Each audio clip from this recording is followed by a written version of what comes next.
The long title is Living Together, Separating, Divorcing, Surviving During a Pandemic. And for simplicity's sake, we refer to it as Pandemic Relationship Book. I'm Michael Lang, and I am the co-creator and co-editor of this book. The book came together in a conversation with a colleague in Ireland who's a publishing partner of mine. And we decided that it would really be helpful for families who are struggling under the yoke of quarantine, shutdown, schooling at home, working from home, people being unemployed, that we could provide some advice that might be very practical advice that might be useful. And our initial idea was that we would gather 25 contributors. And in the space of 3.5 weeks, we collected, edited, and published a book that contains the work of 75 contributors from 10 countries. And the three presenters today, Jennifer Joy Madden, Virginia Collin, and Elise Halpern, are all contributors to that book. Now, also I will say, by way of beginning, that we will encourage you to ask questions, but please use the Q&A function that's part of Zoom. I'll be monitoring that, and we'll hold those questions until the end of the three presentations, and there'll be ample time for us to go through those, any of your questions. Our goal is to have them, as many, if not all of them, answered before the end of the program. So let's begin our conversation today with Jennifer Joy Madden. And she is a health journalist and an adjunct professor at Syracuse University in broadcast and digital journalism. Jennifer is also the founder of DurableHuman.com. And in that work, she's become a parent educator, a child advocate, and a human advocate, really. Jennifer is also the mother of 3 durable grown children. So Jennifer, talk to us, please, about what couples and families should understand about being durable. Well, thank you, Michael, and thank you for the opportunity to be part of the book. I feel it's very important work and hopefully is going to help a lot of people. So thank you for your efforts. So when this whole situation started with the virus, I think we thought maybe it was going to be over soon. We were very busy. We had to get on with our lives. It had to get out of here ASAP. And after disappointment and delay, we had to admit this was going to be sticking around for a while, actually indefinitely. And we had to endure. So to endure has the same root as durable. And durable means to last a long time and to be effective over that time. And so that we need to, it's different from resilient. Resilient means to be knocked down and get back up again. But durable means to just keep on trucking all the way through. So we need to be durable in our mind, body, and our relationships. And as far as our relationships are concerned, especially with children, they need to know we're there for them no matter what. That is our main job. They have been thrown by all the uncertainty and all the challenges, and they need to know that we're their rock of support. And so our job is to see them and hear them. And so we need to look in their eyes when we talk to them. We need to listen to what they have to say. And we have to talk to them and ask them how they are before they bring it up. They may not. And when we ask them, we need to validate their feelings rather than just say, oh, don't worry about that, or oh, you don't really mean that, or anything like that. We just have to sympathize as best we can. And when they speak, we can also get their, if they have any misconceptions, we can help set them straight, because they may have be very worried about something in their little hearts that we can help them feel better about. So that's very important for us to help them feel safe and secure, to stay in touch with them. The problem is we are also trying to stay in touch with the world. What is going on? We need to know the news. We need to get in conversations. And sometimes our children look at us and it's like this. And they can't see us. So we have to be careful I suggest set up your household so you could contain devices and things that take away attention from your child. So one of those ways is to look for times where you're going to be together when you do want to see and hear them and observe their emotions and that sort of thing. So obviously, meals. So what we could do is just grab a container, put the phones in there, make sure everybody puts their devices away from the table, and then we can be together and be connected. And the other way to do that is at bedtime to put those aside, because bedtime especially we can add in hugs in addition to our eye contact with them. So that's super important. To be durable in body and mind, we have to cover the basics. Whether there are kids in the household or not, we need to refuel ourselves properly with a good nutrition. We need to move every day. We're human animals.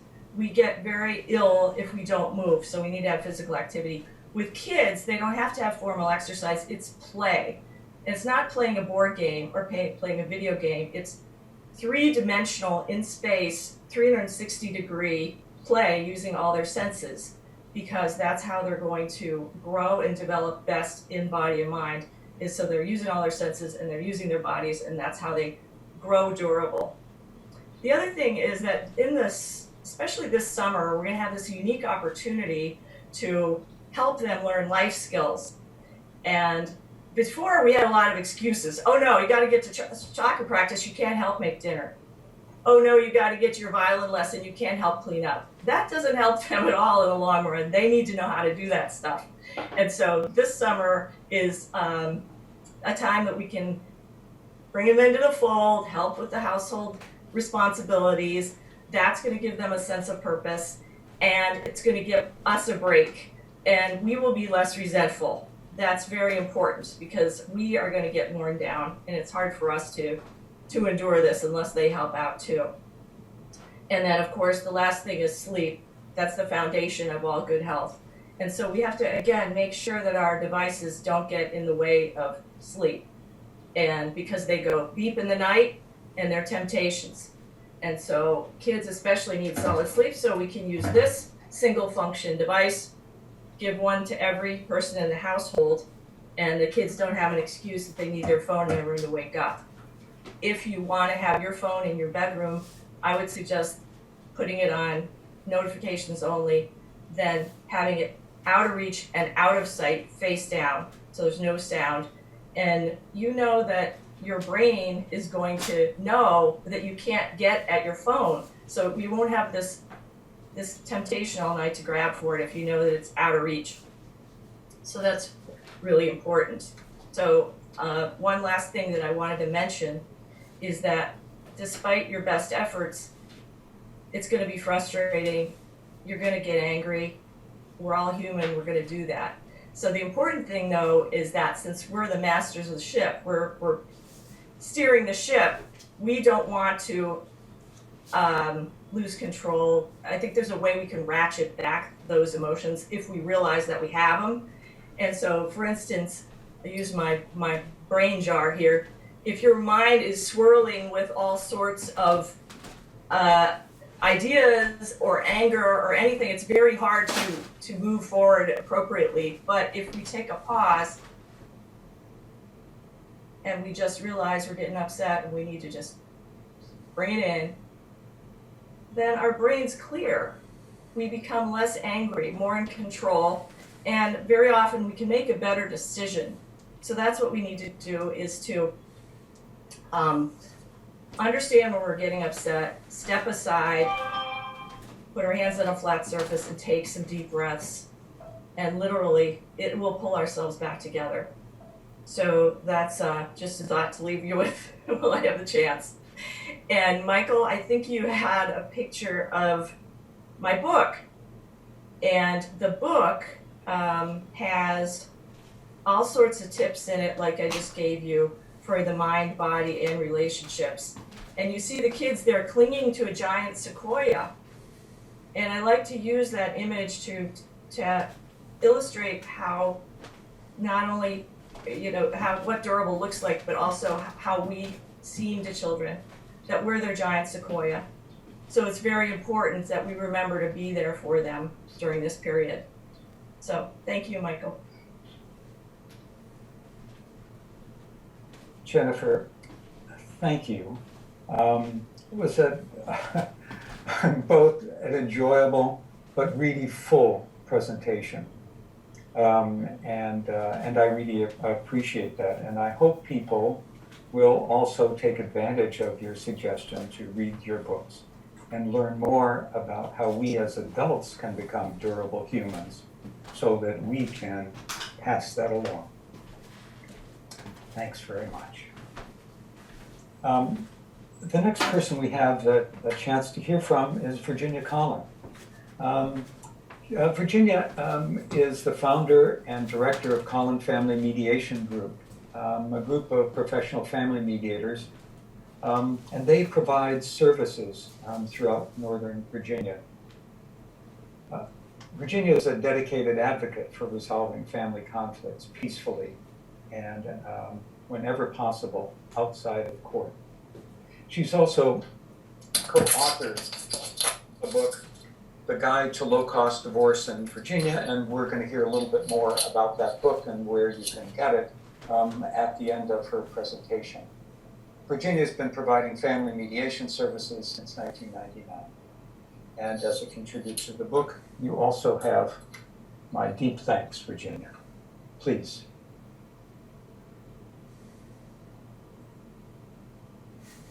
Sorry, I had to unmute myself. I really want to thank you for the opportunity, Michael. It was a fascinating undertaking, being involved with all these other people, putting together a useful book really fast. So nice work. The section that I wrote is addressed to a specific set of people who want to be separating, they want to be divorcing, but right now there's a pandemic on, the family doesn't have as much money as it used to because somebody lost a job or whatever, and you have to keep living in the same house when you don't want to. So there are lots of different sections of the book addressed to different audiences, that's mine. So ordinarily, people who want to get separated from each other are angry or hurt or both, but they don't want to be warm and friendly with each other. They don't want to really have to be in the same house anymore, and now they have to. How do you deal with that? One thing that I have that helps a lot of people is to keep in mind that you and your spouse are partners. Marriage is, in one sense, a business partnership, and you're in the business of raising children. And you want to raise those children to be happy, healthy adults. And to get there, you need to give them a home to live in where they can feel safe and relaxed and just play and be kids. So your spouse who you want to leave, you have to treat as an ally. Do the best you can to work together with each other cooperatively to give your kids a good home. One thing that is important in being able to do that is taking good care of yourself. And Jennifer mentioned some of the aspects of taking good care of yourself. There's always nutrition, getting enough sleep, moving, exercising. I would add that for a lot of people, meditation is helpful. It helps you to calm yourself down and be mindful of how you're interacting with people. And for a lot of people, having fun is important. If you're just working and taking care of kids all the time and you never have any fun, it's hard to be a joyful, supportive person. I think that having conversations with friends is also enormously important for a lot of people to stay healthy and happy. And if you are dealing with a lot of anxiety or depression or anger, then it's a good idea to get in touch with a therapist. And many therapists, just like many family mediators, are offering services online during the pandemic. So you should be able to find somebody who can help. The next step in your effort to cooperate as co-parents and build a good foundation for your kids is to have private space. You know, you really need to be able to get away from each other. You need to be able, each of you, to go and recharge your physical and psychological and spiritual batteries. So just having a separate space somewhere in your home is really important. And respecting each other's need to stay in their separate space, not intruding on that, is really important.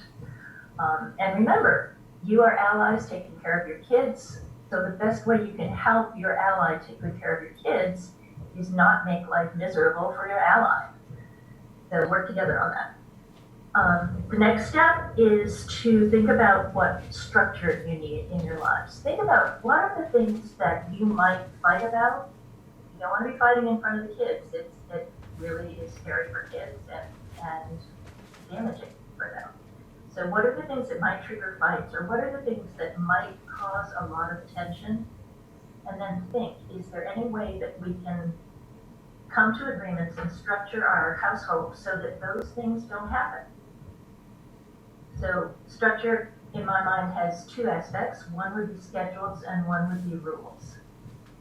An obvious example of scheduling is if both of you are employed and working from home, you need a schedule. You need to know who's at work when and who is the parent on duty when. Who's the parent the kids should go to if they want to run around in the neighborhood, or if they're squabbling with each other, or who's the parent on duty to make sure that they do their chores on time. So agree on a schedule. And then you can even, this is fun, if you're working at home, you can do this to help your kids know remind them what the schedule is. Just make a little sign for your office door. Mom is at work, talk to dad. Or dad is at work, talk to mom. So it kind of makes a joke of it, but it protects your work time, which your family needs, because your family needs the income.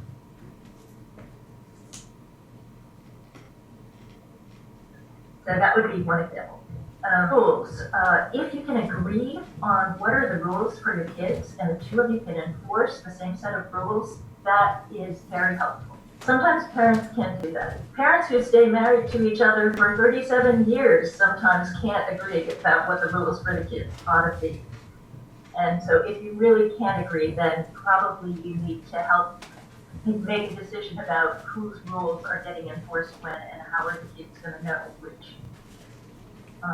So that would be a good thing. It's also good if you can it's important to come to an agreement about the family finances during this period of living together when you don't want to. Your incomes are very tied up with each other. How you spend money has a big effect on each other and on your kids. So if you can possibly work out agreements about that, it's a good thing to do. Working out some of these agreements about structures and schedules and rules and budgets can be difficult. Some couples manage that on their own, even though it's hard. Some couples really could use some professional help. And in those circumstances, I recommend getting in touch with a family mediator. There are a lot of us all over the country, and many of us are available by Zoom or some other online communicating way. So you can get the help that you need to make your agreements, make your plans, and do a good job working together to raise your kids. For most people in this situation, I would recommend that you postpone negotiations about the ultimate terms of your divorce. There's enough other tension in the air right now. You don't need to be working on that yet. You can just put that on the back burner. So, closing, I'll just re-emphasize that what you're doing now is laying the foundation for cooperative co-parenting later after you do separate and after you do divorce. So build that foundation. Now I'm going to digress and mention something about a book. with Rebecca Martin, I wrote The Guide to Low-Cost Divorce in Virginia.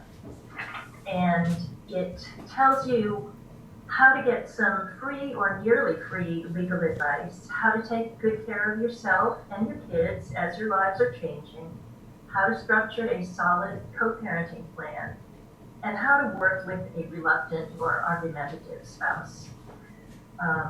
So basically, the book is about how to get a divorce that is almost a do-it-yourself divorce. Just, work with professionals for the amount of help you need, but you may not need very much. So that's it. And again, I want to thank Michael for involving me in this project.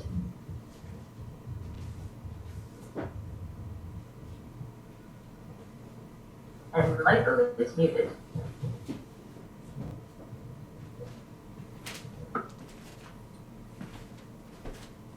Sorry. Thanks, Virginia. One of the things I would say is that I purchased a copy of your book, and I concur that it is a practical and useful resource for people, that combined with the kind of professional support that people might need and may choose, it's great. Thanks for your contribution today. Thank you for your contribution to our book.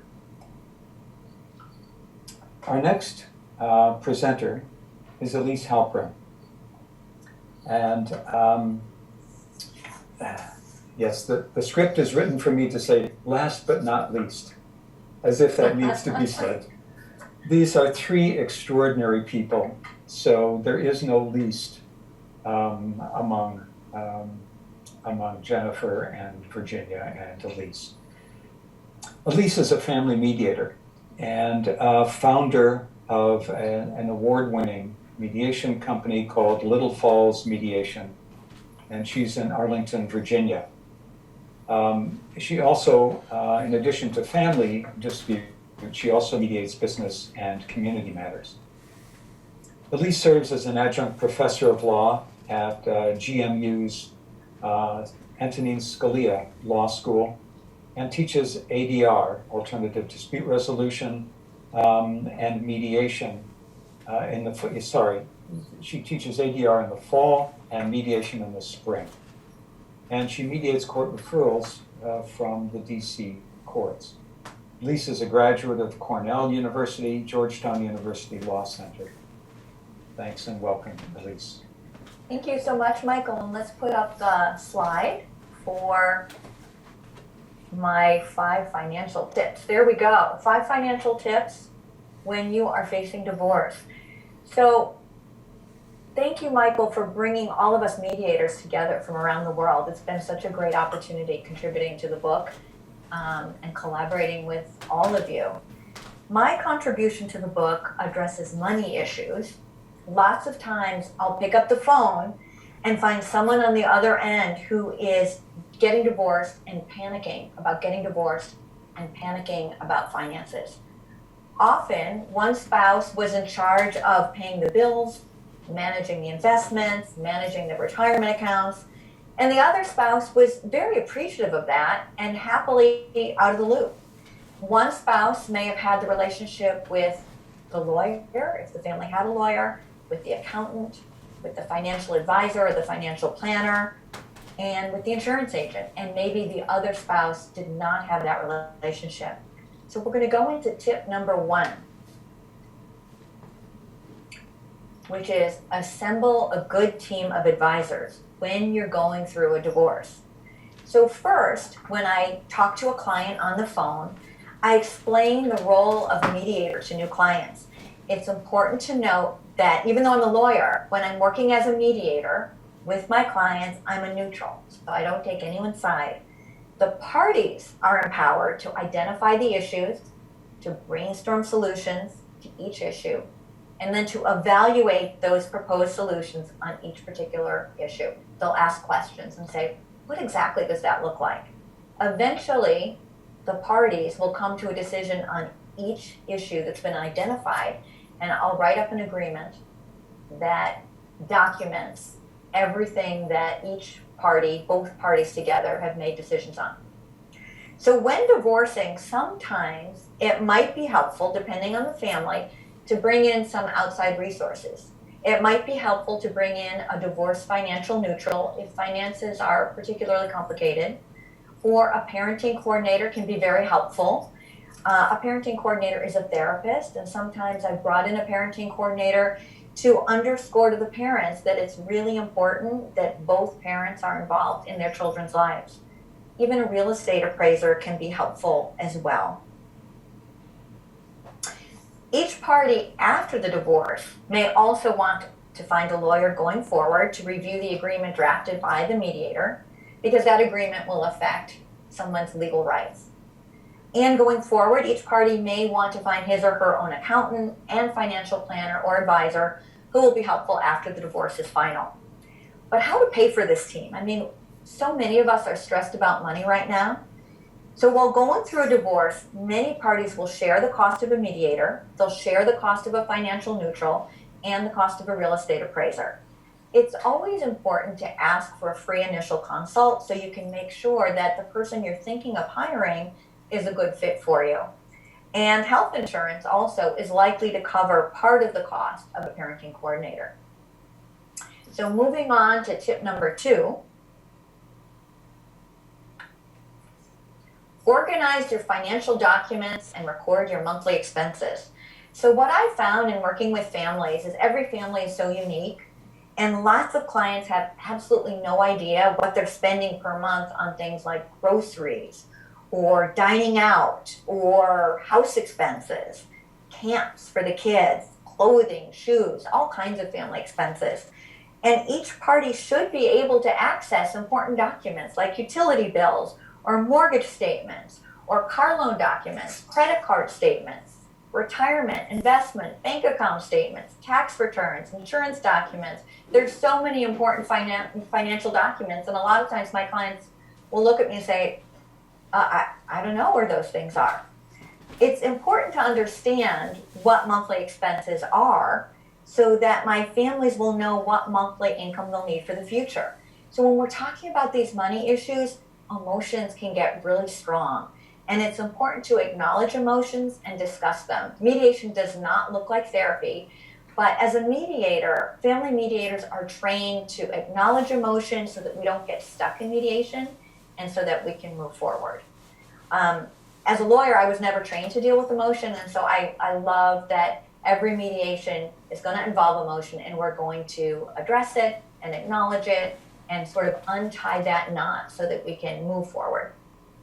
It's more expensive to live in 2 homes than in 1, and so I always recommend to clients to save receipts and track monthly expenses in a monthly management program such as Quicken or another money management program if they have no idea what their monthly budget is and what their monthly budget needs to be. Tip number 3, update insurance and beneficiaries. So when you are in the process of getting divorced, it's important to understand that if you have health insurance coverage through your spouse's plan, you'll need to investigate new coverage options after you're divorced. If you're self-employed and employer-sponsored coverage is not an option for you, I usually recommend a health insurance broker who can help look at all health insurance options, packages, and costs. Also, it's important to review and update beneficiaries on life insurance policies and financial accounts, as well as who has authority to make healthcare decisions for you on your medical proxy. If you had joint car, valuable articles, liability, umbrella insurance, or any other joint insurance policies, set up your own individual policies in your own name. Update your will at some point. You may wish to consult with a lawyer who specializes in wills, trusts, and estate planning. Tip number 4, coming right up, is right now, while you're going through a divorce, hold off on major financial decisions. So this is not a good time to make big financial purchases or impulsive financial purchases, switch jobs, or move to a different geographical location. Tip number 5 is review and monitor your credit report and check your credit score.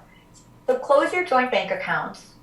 and open accounts in your name. You don't want to be responsible for the debt and spending of your former spouse once you've decided to divorce. You want to protect your credit score, obtain a new credit card in your own name. And last, some words from a personal hero of mine, Gerda Klein, who is a very special friend, dear friend, an Oscar winner for the movie One Survivor Remembers, and an honoree of a Presidential Medal of Freedom. Gerda said recently, we all have an incredible amount of strength that we're not familiar with until we're really tested. Her words give me hope and optimism in this stressful world. She's also said other things that give me strength. Hope is the light to the future. And 10 years from now, we'll think things were really tough when we look back. And we'll say how fortunate I am now that all of that belongs in the past. Going on to the next slide. Right now, I'm seeing all of my clients online versus via Zoom or via WebEx. Here's my contact information. And thank you again, Michael, for this opportunity to contribute to the book and to collaborate with all of you. And I'm going to send it back to Michael now.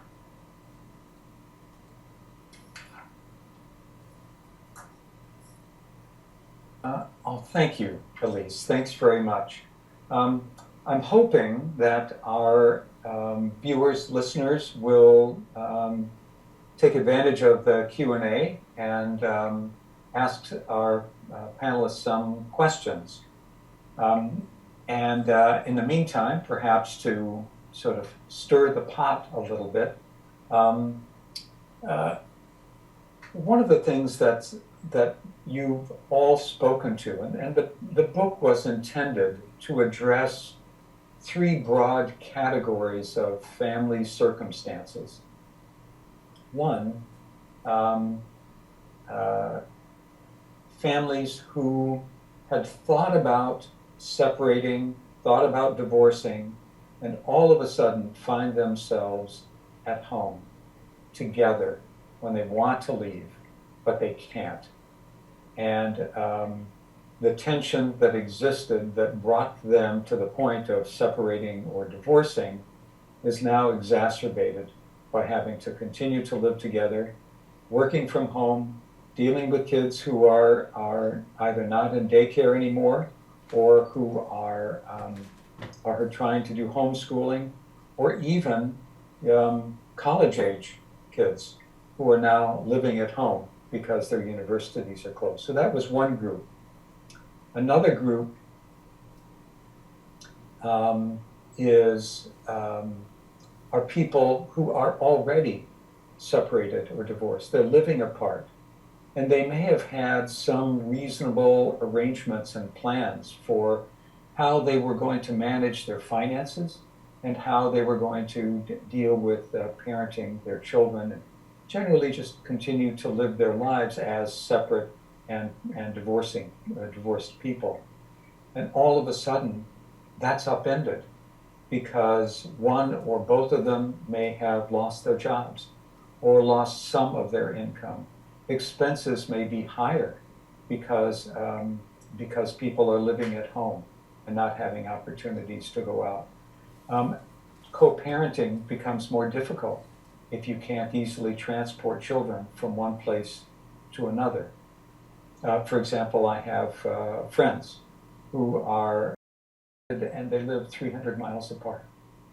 And one of them has not been able to see his children on a regular basis as had been planned. And then the third group of people are those who are living at home.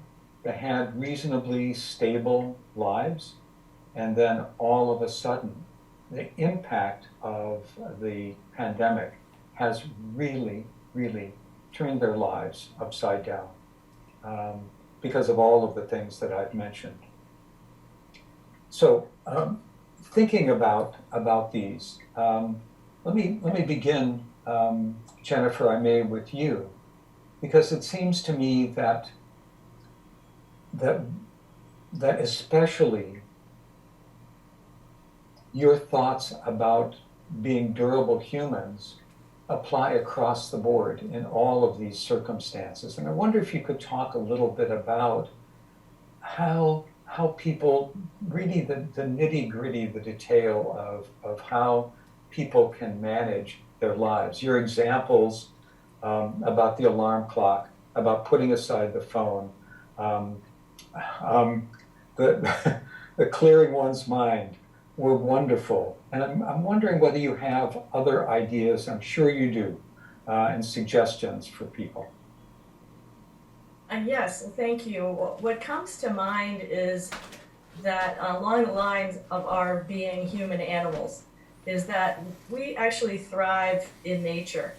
And when we're disconnected from the outside, we suffer all sorts of things. Entire books have been written, such as Last Child in the Woods, which talks about nature deficit disorder in children. And so it's very important for anybody in any situation to be able to get outside and be in the sunshine and the air. Now, it just happens to be that I just saw the statistics today that if you're 18 times less likely to be infected with the coronavirus when you're out in the air, and if you're socially distanced from other people. But those aren't the only other benefits. It's been shown to decrease mental illness, a lot of different kinds, anxiety, depression, ADHD. It actually is helpful for kids that are displaying signs of ADHD as Ritalin. Several studies have shown that. And it is a free thing that we can do, to go for a walk, to go to a park, to get on the bike. And it's going to relieve a ton of pressure between two factions in the household, the moms, whoever the partners are that aren't getting along. If they're able to get away, that's very helpful for them. So it's actually a very powerful thing to do, not to mention the health benefits of increasing vitamin D levels and also making you physically stronger and more coordinated to be more physically active outside. So I think that that's just something that people have to go to when they're at their wits' end, is to go outside and sometimes just to sit there, just sit and just let your senses be delighted by the sounds that you hear, by the clouds rolling by. It's a treat for you. The clouds are never going to array that way again. And so it allows your mind to wander. And our minds really do need a break a lot of times. Several times during the day, we can just get caught up. And so it's simple, but I think important for people to remember. Really, I was thinking as you were describing that, Jennifer, how valuable it is for the children as well as the adults that, so much of our conversation focuses on what we as adults need to do to take care of things. And that's right. We're the big people. We're the sequoia. And we got to stand tough. We've got to be strong. But we don't always realize the turmoil that children face, because everything that they had depended upon as a structure in their lives, whether it was daycare, whether it was school friends, whether it was after school activities, all of those things, having to learn how to work online, even though they're going to be much more adept and quick at it than we are. But all of that is new for them and different. Right, and especially for teenagers, they are actively displaying signs of grief. They're in grief. They may have had a crush on somebody in the lunchroom and they can't see him again. And so that's why, rather than getting mad at them, we have to be more sympathetic and to be a listening ear. So if we can control ourselves from judging them from the get-go, to let them speak, and with teenagers especially, to allow them into the planning, not be too authoritarian with the schedule and when to do the chores and all that stuff, but actually let them have a hand in it. I've heard of some people that have a chore jar and then the kids pull chores out of it, and then it's just less of a loaded issue, and it seems like it's fair to everybody. So I think to allow the teenagers and older kids a hand in decision making can be helpful. Thanks, Jennifer. And sort of thinking about the relationships between parents and kids, Virginia, I'm wondering what sort of advice you have. You're both a psychologist and a family mediator. And what kind of advice do you have for parents, both about, because you described the situation of the parents unable to get out of one another, they can't separate and divorce because they've got no place to go.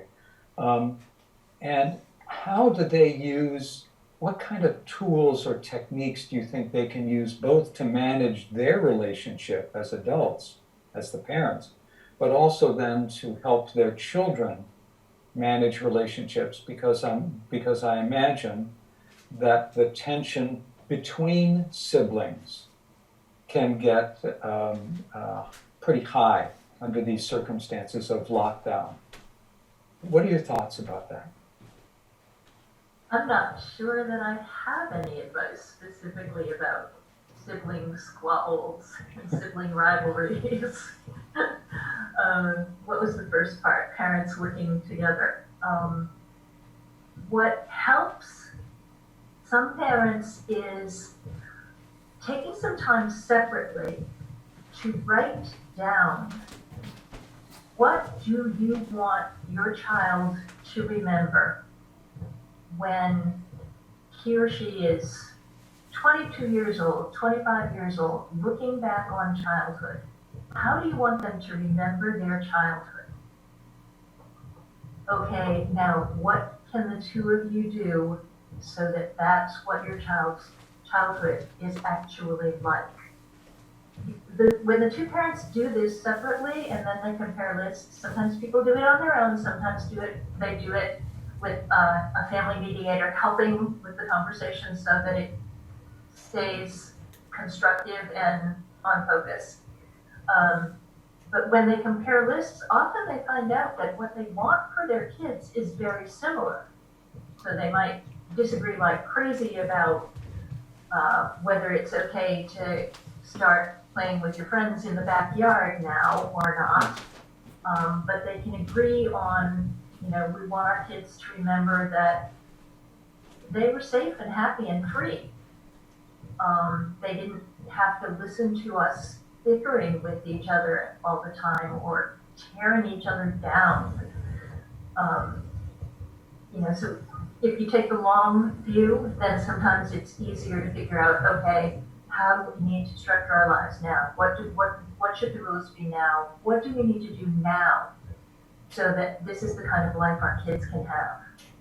Yeah, so that instead of focusing initially on what are we going to do, you take them, you encourage them to get away from that and think about what children need in order to thrive, and then what they as parents can do to make that really happen in a very practical, concrete way. Yeah, extraordinary. Okay, it's a marvelous idea. Thank you. Elise, I have a question for you. So,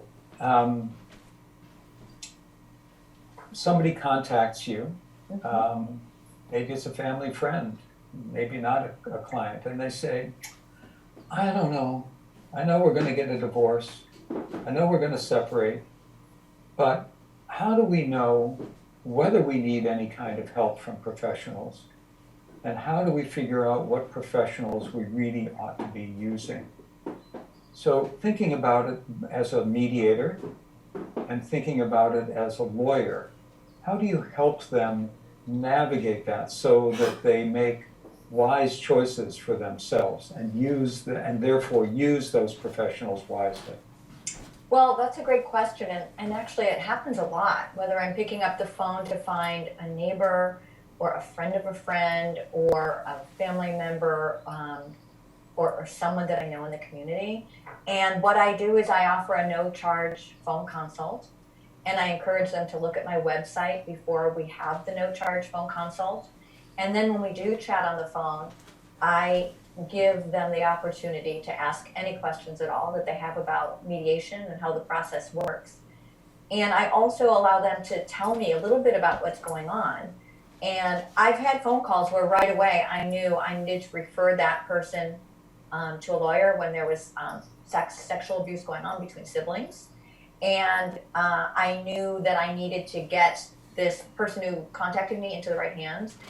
I've also known when I've had a panic person on the other end of the phone that was in a terrible situation that was public, that they needed to go into family therapy right away. So it's pretty clear sometimes that I am not the person to help them. I may be down the road, but at this moment, I'm all about rapid response, competence, and kindness. So I don't want to waste their time telling them that they can mediate when really what they need is a family therapist or they need a really good lawyer.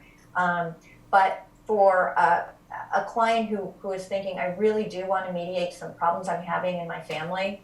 For example, I have a call that I got yesterday about an intra-family mediation where just in the pandemic, some family members are having trouble getting along. So we're going to talk later today. And really the format we follow is let's identify the issues. You're empowered to do so. I can help you if you need guidance, but don't give away your power. Let's put up the list of issues on a whiteboard. Let's decide what order would you like to talk about those issues. What's the very first most important issue we should talk about? Could be communication. And then let's brainstorm solutions, but let's not evaluate them yet. Let's put those up on the whiteboard. We might have 8 different solutions. It's very tempting to dig into the solution, but in managing the mediation, we'll put those 8 solutions up on the whiteboard, and then we'll come back to them and evaluate them and ask questions and decide which ones are we going to cross out and which ones do we might maybe want to try. So we'll go through that process that I identified earlier: issue identification, brainstorm solutions, evaluate solutions, come to a decision. Just because you're coming to a decision in mediation, it's not binding. Everything we do in mediation is brainstorming until the agreement is written at the very end of mediation. And I always suggest that a lawyer review the agreement, because once that agreement is signed, then it does become a binding document. So lots and lots of brainstorming goes on in mediation. And people really like it because they have the chance to be heard in mediation. One person talks, one person listens, I'll paraphrase and summarize, I'll take the toxins out. And so people come out of mediation saying, wow, I really enjoyed that. Thank you. Thank you, Elise. I just wanted to note we have a question. So I'm going to read it and then we'll figure out who or whether all 3 of you would like to chime in and answer this. So the question is, particularly in this COVID era and concerns about power and control matters, what are your thoughts about having an interim agreement that will allow parents to physically separate without the threat of abandoning the marriage, and encouraging them to delay making major decisions about financing and parenting decisions until they have had time to establish separate physical lives?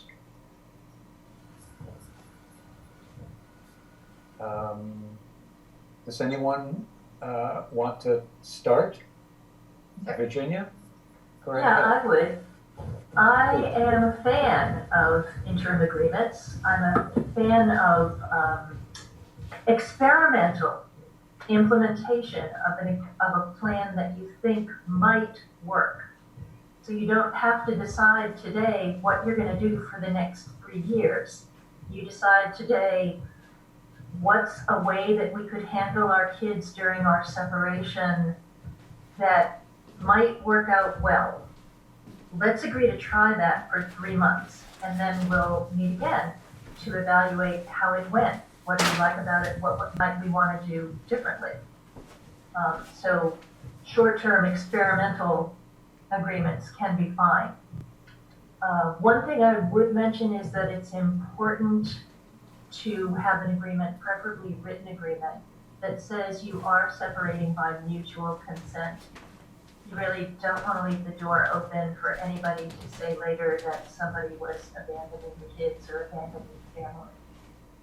But you don't need to have a separation agreement that spells out what you're going to do about the house if you ultimately get divorced 2 years from now. You don't need to make those decisions yet. A plan that just is for what we need to make decisions about right now can be really helpful. And even though, Virginia, in a situation where because of the lockdown and so on, it might be a bit challenging to work out, and because of financial issues, it can be difficult to work out the logistics. It doesn't mean that this isn't an important piece. That's what you're saying, is that take the time, negotiate, come up with some sort of an arrangement that allows you to get out of each other's way. Mm-hmm.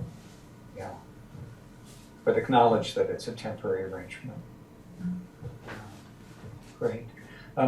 Elise or Jennifer, do you want to comment as well? So just one quick thing to add on to what Virginia said is that sometimes even when we're not in a pandemic, it's always helpful, as Virginia said, to have an or have an agreement that's maybe in 2 or 3 stages. So maybe until the end of the school year, and then maybe have an agreement, what does life look like over the summertime as everybody's adjusting to a separation? And then maybe have another agreement based on a new school year. So it is common, because we don't have a crystal ball and things can be so overwhelming for families, it is common to just say, here's where we are right now. What's going on with the kids? How are they doing? What's in their best interest? Maybe we'll come up with a plan. Now, right now it's June. What if we come up with a summer plan for right now? And then in August, we'll come up with a plan for the school year. Yeah, great, thanks. Jennifer, do you want to add to that, please? Yes, I would say that it's anything that gets people talking is going to be helpful to get the partners on the same page and to get the assumptions out of the way. So you each know where you're coming from, you work it out together, and you both own it. So it sounds like a great deal to talk about it, write it down, agree to it, make sure about, Virginia's got a good idea about that, and so that's what I would say. And that there are some advice for people, even if they're getting along okay, to have regular couples meetings away from the kids, out of earshot of the kid, because the kids do not need to hear this conflict going on or these discussions. It's very unsettling, as I'm sure Virginia and Elise can attest. And so anyway, it sounds good to be able to do such a thing. Great, thank you, all 3 of you. You know, we have reached a point where we're going to bring this to a close. I'm quite delighted and sad at the same time. I'd love to keep this conversation going, and yet we're going to end. And I want to thank each of you for the generosity to contribute to this webinar and to the book. And it isn't just the generosity, but it is the quality of the advice that you've offered, both today and in your pieces in the book. That's very practical and useful and relevant to what people are experiencing today. So as the moderator of today's event, as the co-creator of that book, I am deeply in your debt for that. Thank you, all 3 of you. I want to let folks know that the book that we've been referring to, the pandemic book, is available in Kindle format at Amazon.com for $1.99. If we could have charged less, we would have, but that's what Amazon requires. So it's $1.99 for the Kindle version. The paper version is also available. It's a bit more expensive, but also not terribly pricey. And hope that you will find it, that you will, most importantly, read it, and that it will make a difference. There, as we have said, there are 75 different people who've contributed to this book. And the advice of one versus another, you're going to find as you look through the book, somebody's is going to really, really make a difference to you. So the last thing I'll leave you with is that those of you who have been live, who have participated in the webinar, will actually receive a digital copy of the book with our thanks. And we will be sending that via email together with any additional resources that we can pull together that you might find valuable and interesting. And also each of the four of us would be available in our professional capacities to respond further to any questions that you might have. So thank you all. Thank you, Jennifer. Thank you, Virginia. Thank you, Elise. And thank you to the participants.